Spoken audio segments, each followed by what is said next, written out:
At 10:07, the car was still warm around her. She had already turned off the engine, but she stayed there for 1 extra minute, hands loose in her lap, the day not quite finished with her yet. In the passenger seat, her phone had finally gone quiet. She placed it face down, gently, as if even that small sound might ask something from her. All day, she had tied little shoes, opened lunch containers, wiped tables, answered small voices calling her name.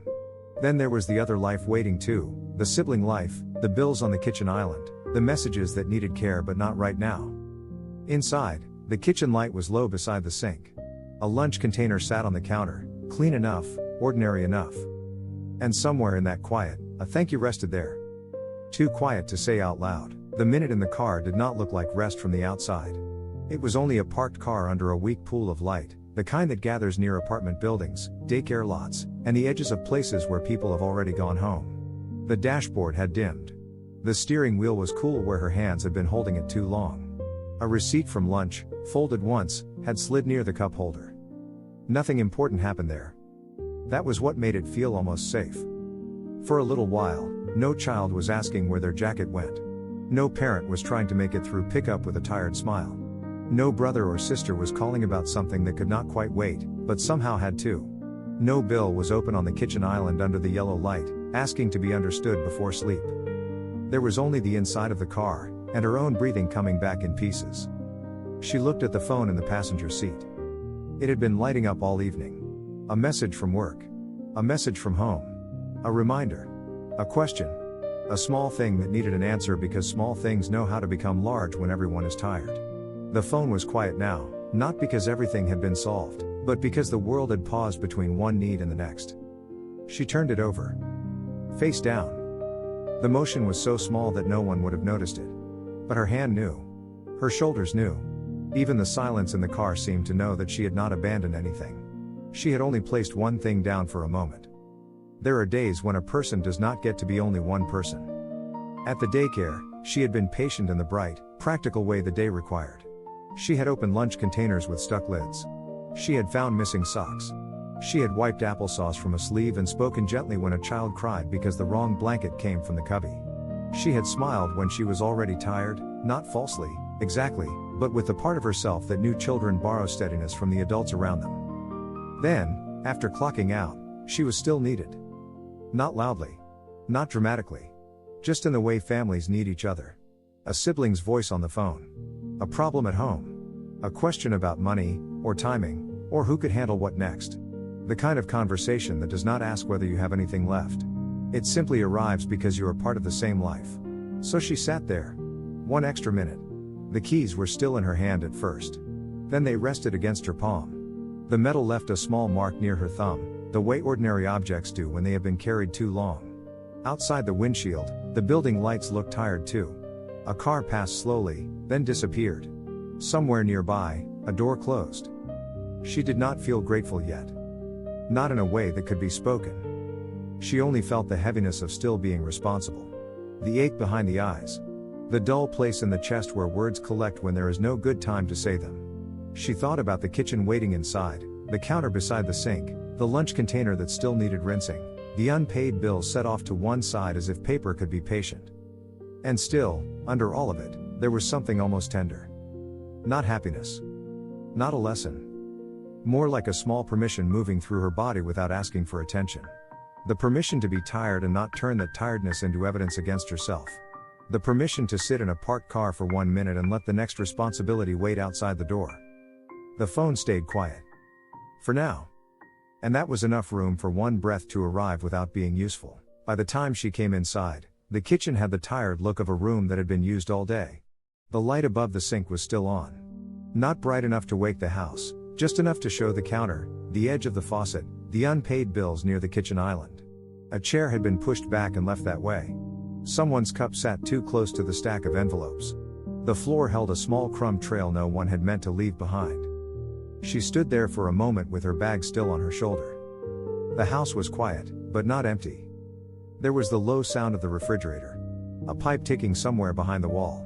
The soft settling that comes after a day has used up most of its words.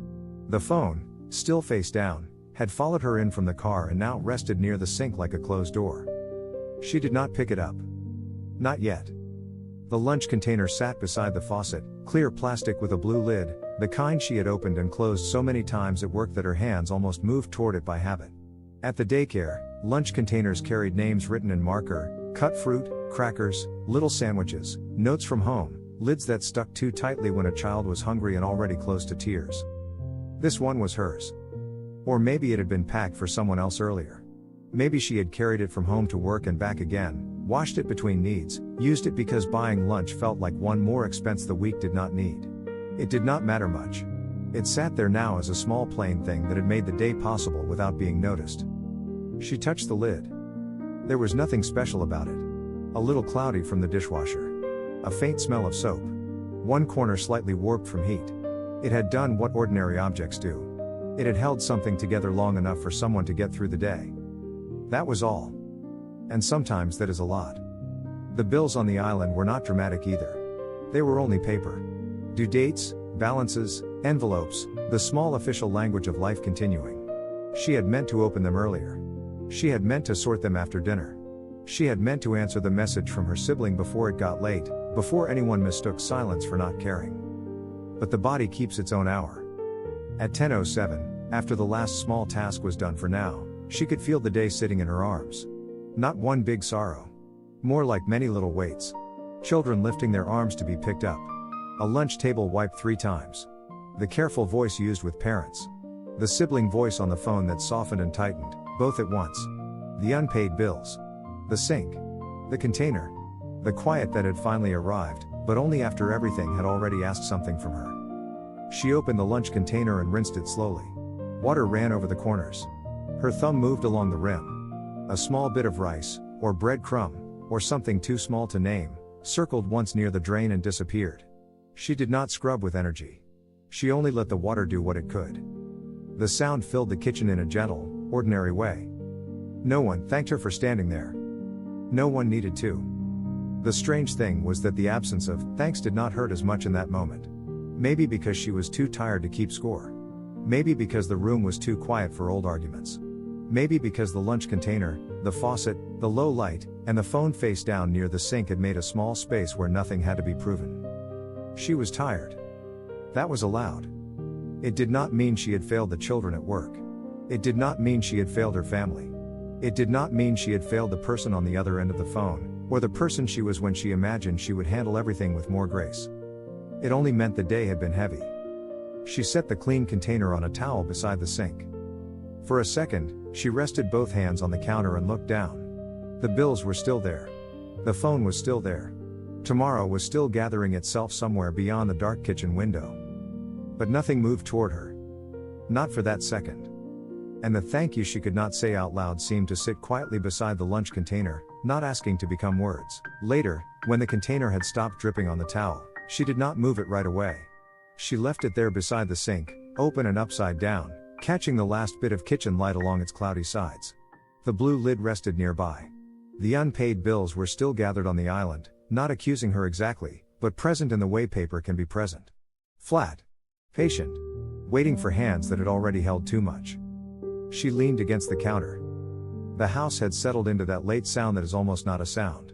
A refrigerator hum. A faint shift in the walls. Maybe a car passing outside and fading before it became anything she had to notice. The phone stayed face down near the edge of the sink, dark and silent, as if it too had agreed not to call her back into the world for one more minute. Her hands smelled faintly of dish soap. She looked at them. They were not the hands she remembered having when she was younger, when tiredness felt temporary and tomorrow still had room around it. These hands knew how to open tight lids. They knew how to check a child's forehead without making a fuss. They knew how to carry grocery bags, hold a phone between shoulder and ear, wipe a counter while listening to a sibling talk through worry. They knew how to keep moving. Sometimes that can make a person forget that hands also need to stop. She did not think it that clearly. Not in sentences. The thought was only there in the way her fingers softened against the counter, in the way her shoulders dropped after holding themselves up all day. At work, there had been a little boy who would not eat unless she opened the container and placed the lid exactly beside his plate. There had been a girl whose grapes had to be cut smaller, not because anyone had forgotten, but because the day had many small corrections. There had been spilled milk under a chair. A parent arriving late, apologizing before the door had fully opened. Another parent trying not to look worried while checking the time. Care passed from person to person all day. Most of it did not announce itself. It moved through nap mats, lunchboxes, damp sleeves, little shoes lined up wrong by the door. It moved through her voice when she softened it before she felt soft. It moved through the way she remembered which child needed help with the zipper and which one wanted to try alone first. Then it followed her home. It was there in the sibling call, in the careful listening, in not saying the sharper thing even when she was worn thin. It was there in looking at the bills and not throwing them away from exhaustion. It was there in rinsing the lunch container instead of leaving it for morning, not because morning deserved more work, but because some small part of her still wanted the counter to be a little clear. This was not noble. It was ordinary. And maybe that was why it felt so tender when she finally noticed it. Not as a grand truth. Not as proof that everything was okay. Just as a small fact sitting quietly in the kitchen. She had carried care all day, and now care could include letting herself stand still. No one had to see it for it to be real. She turned slightly and looked toward the dark window above the sink. Her reflection was there, softened by the glass and the night behind it. Not quite clear. Not quite gone. A tired face, a loose strand of hair, the shape of someone who had made it to the end of another day without becoming hard. For a moment, that was enough. The lunch container gleamed faintly on the towel. The phone did not ring. And the quiet around her did not ask her to become grateful. It only gave her a place where gratitude could rest, almost unnamed, beside the water drying on her hands. She did not open the bills yet. She moved them only a few inches, sliding the stack away from the damp edge of the counter. The envelopes made a dry sound against the kitchen island. It was a small sound, but in the quiet it seemed larger than it was, like the room had been holding its breath and noticed every touch. The names and numbers on the envelopes faced up. She turned them over. Not to pretend they were gone. Not even to avoid them completely. Only to let the white backs of the paper be what she saw for a little while, instead of the due dates and the printed windows and the feeling that life was always arriving in some official form. The lunch container was still on the towel. She picked up the lid and dried the inside with the edge of a dish towel. One slow circle. Then another. The plastic clicked softly when she set it down. At work, everything clicked louder. Lids. Cubbies. Buckles. Little chairs pushed back from low tables. Doors opening for parents who came in carrying their own unfinished day. Here, the sound had nowhere to go. It stayed close. She could feel how quiet the house had become, and how the quiet was not empty of everything. It held the day in a different shape. The children's voices were gone, but her body still remembered them. Her sibling was not speaking now, but the tone of that conversation had not fully left her ear. The phone was dark, but the need inside it still existed somewhere. That was the part no one could see. How something could be silent and still weigh something. She folded the dish towel once, then let it rest beside the sink. The towel had a thin worn place near one corner. It had probably been washed 100 times. It was one of those household things that kept being useful after looking less new than everything around it. She understood that more than she wanted to. A tired thing can still be doing its job. The thought came and went so quietly that she barely recognized it as a thought. She looked back toward the phone. Face down. Still. A small black rectangle on the counter, holding all the voices she had not answered yet. She knew there might be another message soon. A sibling checking again. A reminder from someone who did not mean to add weight. A question that would require the kind of patience she had already spent generously all day. She did not hate any of it. That made the tiredness harder to explain. It would have been simpler if she were angry.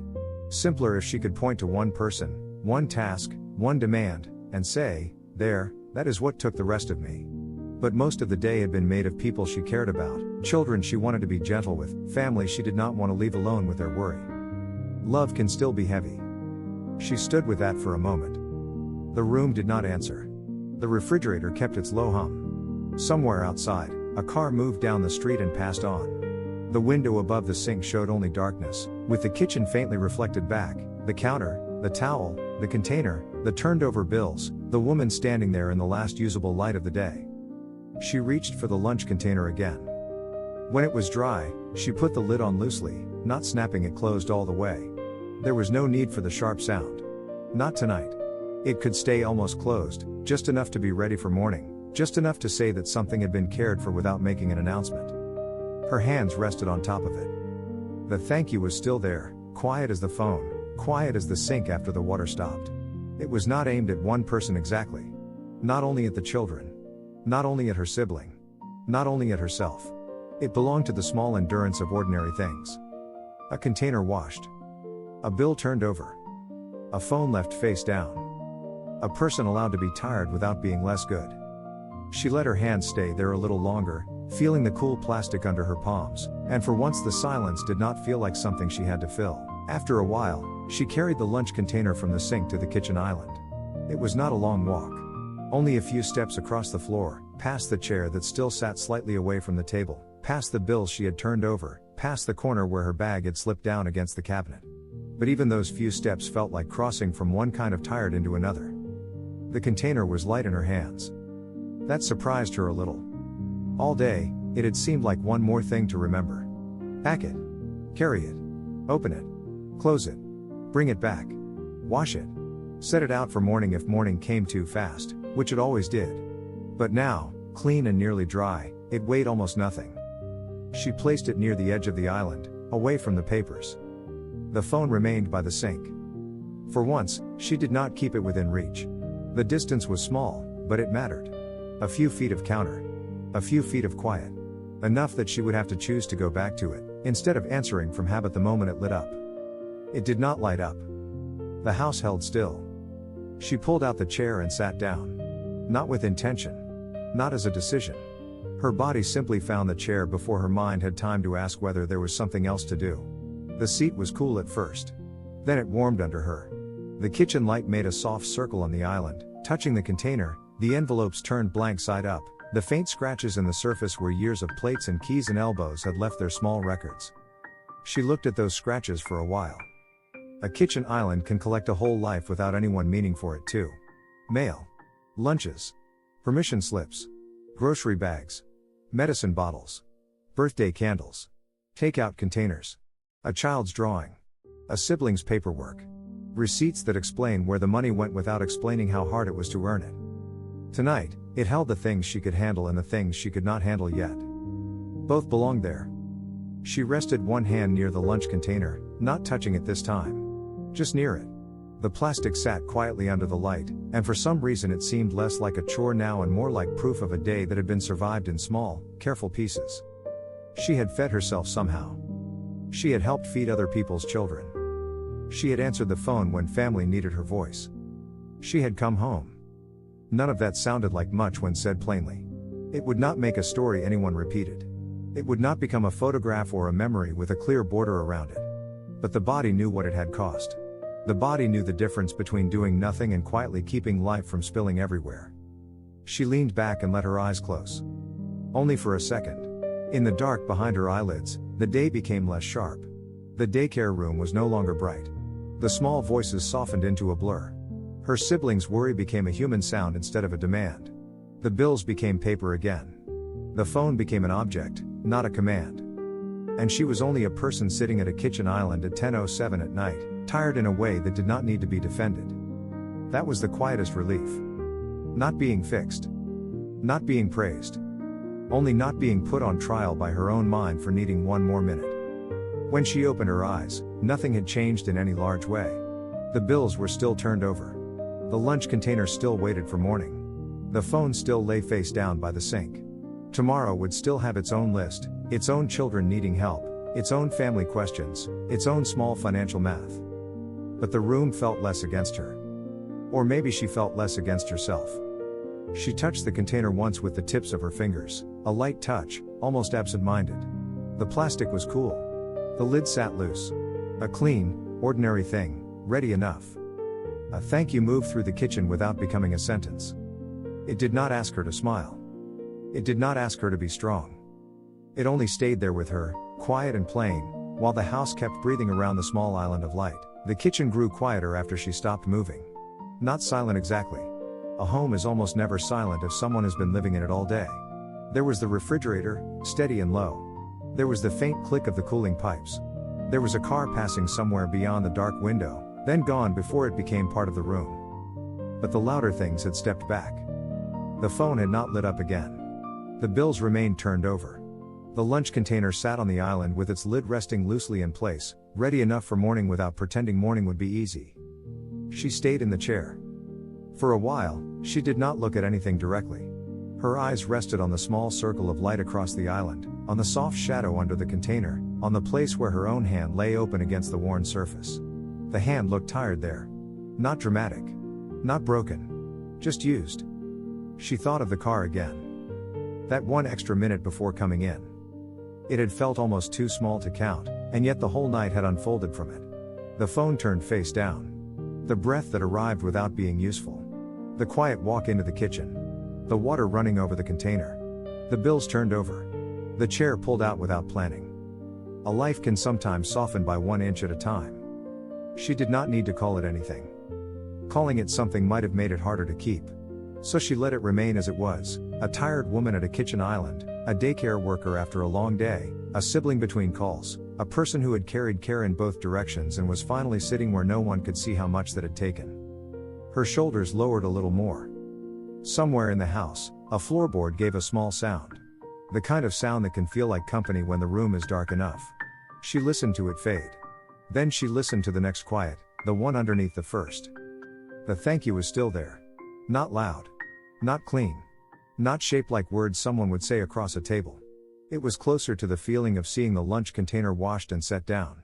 Closer to the turned over bills being allowed to wait. Closer to the phone staying dark on the counter, holding its questions inside itself for a little while longer. It was a thank you for making it through the day without becoming hard. A thank you for the hands that kept opening, even when they were tired. A thank you for the small mercy of not needing to explain everything at 10:07 at night. She breathed in and felt the ache in her ribs, the ache that came from holding herself together around children, around family, around money, around the next thing and the next. Then she breathed out, and the ache did not disappear. It only became less like a judgment. That was enough. She looked once toward the sink. The faucet was dry now. The towel lay folded beside it. The phone was still face down, a dark shape in the low light. She could answer later, if later asked for her. She could open the bills tomorrow, if tomorrow gave her a steadier hand. Tonight, she could sit. Nothing in the room objected. The lunch container waited quietly on the island, plain and useful, holding no food now, only the memory of having held something when it was needed. She rested her fingertips on the lid one last time, lightly, not closing it, not making a sound. The house kept breathing around her. And for a few moments, she let herself be tired without turning away from her own life. After a while, she rose from the chair and carried the phone back to the island. It was still face down. She did not turn it over. She only placed it beside the lunch container, both objects quiet in the kitchen light, both holding more of the day than anyone would know by looking. The bills could wait until morning. The sink was dry. The towel had stopped dripping. Outside the window, the street was dark except for one porch light across the way, left on for someone, or maybe simply forgotten. She stood there a moment longer. No words came. No prayer, no promise, no bright feeling moving through the room. Only the soft fact of being there, tired and still here, with hands resting lightly on the counter. The thank you stayed where it was. Too quiet to say out loud. And enough, for tonight.